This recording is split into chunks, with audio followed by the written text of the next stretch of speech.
James bond बहू।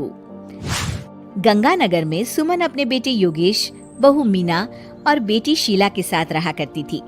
मीना ने lawyer की पढ़ाई की होती है और वो जॉब करना चाहती है। सुनो जी, मुझे एक डिटेक्टिव एजेंट के यहाँ जॉब मिल रही है। जॉब? वो भी डिटेक्टिव का? अरे ओ बहू, कोई जॉब करने की जरूरत नहीं है। अरे तुम जॉब करोगी तो घर का काम कौन संभालेगा? मीना घर के कामकाज पर ही ध्यान देने लगती है। सुमन भी उसे काम पर लगाए ही रखती है। इधर शीला कुछ ज्यादा ही वक्त कॉलेज में बिताने लगती है। अरे इतनी रात हो गई, कहाँ थी तुम बेटा अब तक? फोन भी नहीं लग रहा था तुम्हारा। माँ, वो हमारी एक्स्ट्रा क्लासेस चल रही है ना, और फोन की ना बैटरी खत्म हो गई थी। अरे तो किसी और के फोन से इन्फॉर्म कर देती माँ, और मुझे कितनी चिंता हो रही थी।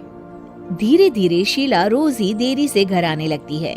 कभी पढ़ाई का बहाना बनाती तो कभी कुछ और। देखो शीला, इस तरह चला तो मैं तुम्हारा कॉलेज बंद करवा दूंगा।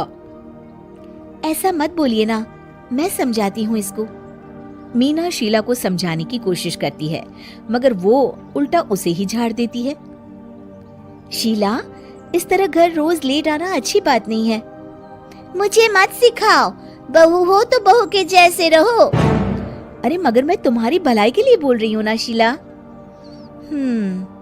दाल में कुछ तो काला है, मुझे पता लगाना पड़ेगा। मीना अपना डिटेक्टिव वाला दिमाग लगाने लगती है। वो शीला की एफबी और इंस्टा प्रोफाइल्स को अच्छे से चेक करती है और उसको शक हो जाता है कि शीला का चक्कर किसी साहिल नाम के लड़के के साथ चल रहा होता है। वो शीला को समझाने की कोशिश करती है। शीला, वो लड़का अच्छा नहीं है, उसे छोड़ दो तुम। मेरे मामले में ज्यादा घुसने की कोशिश मत करो। वैसे भी मैं उसको भैया और माँ से मिलाने ही वाली थी। हाँ।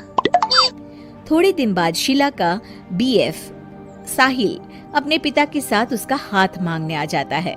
मैं शीला से बहुत प्यार करता हूँ और उससे शादी करना चाहता हूँ। जी, मेरा बेटा और शीला एक दूसरे को अच्छे से जानते हैं। मेरा बेटा बहुत ही जल्द दुबई काम के लिए जाने वाला है। दुबई? हाँ, मेरी नौकरी लग गई है वहाँ। अगर आप लोगों को ऐतराज ना हो तो हम इन दोनों का रिश्ता कर देते हैं।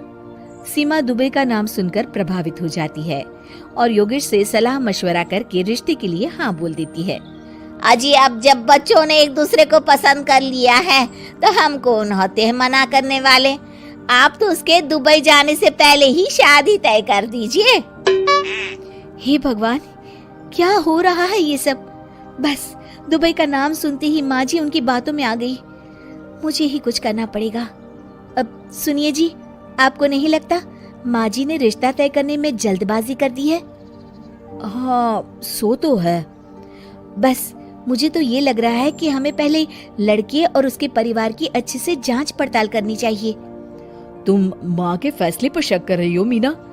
नहीं नहीं जी, मेरा वो मतलब नहीं था। तो और क्या मतलब था? चुपचाप अपने काम पर ध्यान दो और घर की मुखिया बनने की कोशिश मत करो। हे भगवान, ये ऐसे नहीं मानेंगे, मुझे ही कुछ करना होगा। मीना अपना डिटेक्टिव माइंड लगाती है और साहिल और उसके परिवार के बारे में पूरी तरह से जांच पड़ताल करती है। तभी साहिल के पापा उनके घर कॉल करते हैं। जी, वो साहिल की दुबई जाने की टिकट करवा रहा था। अगर आप हाँ बोले तो शादी होते ही शीला भी उसके साथ ही दुबई चली जाएगी। अरे नेकी और पूछ पूछ जरूर करवा दीजिए। ठीक है, ठीक है। वो ना थोड़े पैसों की कमी पड़ रही थी।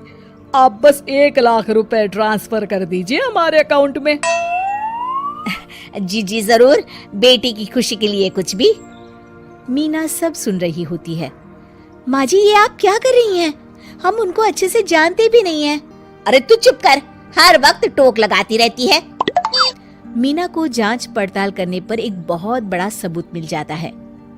माँ जी, मैंने आज तक आपसे कुछ नहीं मांगा, मगर आज कुछ चाहती हूँ आपसे। अरे बोल भी दे। वो मेरी एक दोस्त है ना जिसका नाटक है, मैं चाहती हूँ आप सब भी चले वो देखने। अच्छा, बस इतनी सी बात? ठीक है। और अगले दिन शाम को सब तैयार होकर नाटक देखने जाते हैं। स्टेज से पर्दा उठता है और सभी देखकर हैरान हो जाते हैं कि स्टेज पर कोई और नहीं बल्कि साहिल और उसके पापा ही होते हैं। अरे साहिल यहाँ कैसे? माँ जी, वो साहिल नहीं मयंक है और उसके साथ उसके पापा नहीं बल्कि सह कलाकार सिद्धार्थ है, जिसे वो अपना पापा बनाकर हमारे घर ले आया था और वो नाटक कंपनी में ही काम करता है। वो साहिल बनकर आपको चीट कर रहा था। हे भगवान, अरे ये सब क्या है? माँ जी, इतने दिनों से दोनों का पता लगा रही थी मैं, तब मुझे इन सब बातों का पता चला। हमें माफ कर दो मीना, हमने हमेशा ही तुम्हारी बातों पर ध्यान नहीं दिया और तुमको नीचा दिखाया। आई एम सॉरी भाभी। हाँ बहू, आज तुमने मेरी बेटी की जिंदगी बचाई है। तुम तो सच में डिटेक्टिव हो, डिटेक्टिव। ऐसा मत बोलिए माँ जी। अरे नहीं बेटा, हम लोग हमेशा बेटी और बहू में अंतर करते थे, मगर अब से ऐसा नहीं होगा। अब से तू अपने पसंद की जॉब करेगी और एक डिटेक्टिव बनेगी, हमारी बहू जेम्स बॉन्ड।